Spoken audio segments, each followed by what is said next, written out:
Beach FM, locals talking to locals. It's Friday afternoon. Welcome back into the studio. Kapiti Coast District Council's Green Gardener, amongst many other things. Hello, Hannah. Kia ora, Tanya. Oh, Friday. Have you got jobs for us this weekend? Yeah, as always, weekends the time when some of us have a bit more time to get out in the garden. But it's not exactly a job that I'm giving you this weekend, but it's time to really think about your garden and sort of assess the past growing season, because it's sort of coming to an end. And so it's a really good time to sort of just walk around, look at what's done well, what hasn't done so well, make some plans for maybe how you want to do things a bit differently next year, and then write them down so that you'll remember them.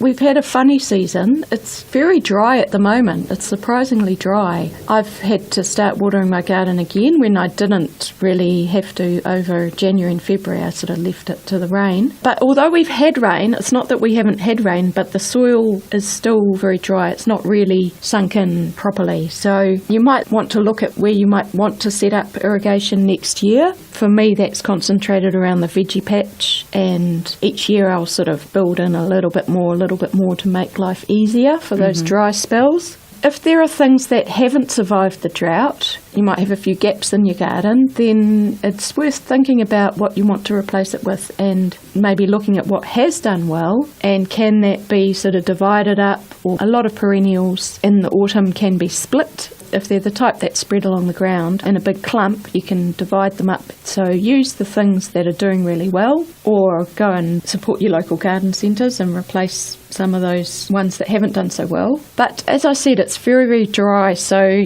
keep an eye out on the rain, and if your soil is dry, then you will need to water those new plantings. Would it be a good idea, because the ground is getting a bit damp now, so when it gets easier to dig, to put, is it your oyas? Your sunken Oyas, yes, pots? the pots, yes, you can put those in over the winter in your veggie beds, or next to a fruit tree maybe. You might want to do that. Yeah, that's all about slow release watering. So you fill up the terracotta pot with water and it slowly seeps out nice and gently, and so it can last for about a week or so. It's like an IV line for your fruit trees. Yeah, fruit trees are definitely worth watering, because then you'll get much better crops. Oh, there you go. That's not too laborious for the weekend, is it? No, it's about looking and observing what's going on in your garden. All right. Well, you have a fantastic time out there in your garden, and we've got the Paikokariki Pumpkin and Potato Patch coming up. Yes, I'll be there on Sunday afternoon from 2:30 through till dinner time. Bring a picnic, come and check out the community garden down there. There's some irrigation ideas down there as well.